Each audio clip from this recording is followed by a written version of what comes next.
Indonesia can merdeka sautuhna.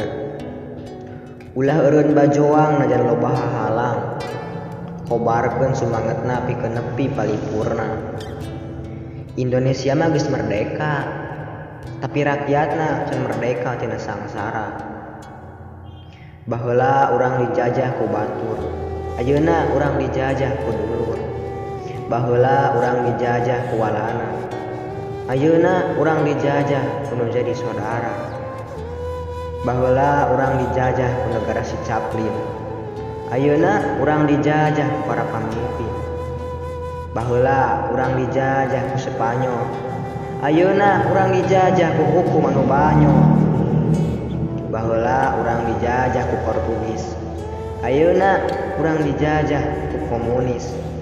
Baheula urang dijajah ku Jepang, ayeuna urang dijajah ku kapada urang. Indonesia moal bisa maju lamun barudak bangsana teu bisa ngahormat kana jadi kolotna. Indonesia moal bisa bersaing jeung dunia, naha tingali atuh ulama dihina, kiai dicaci, ajengan difitnahan, kewajiban teu dilakonan, agama ngan saukur nerap dina KTP lainna dina hate. Nardi kitu wae.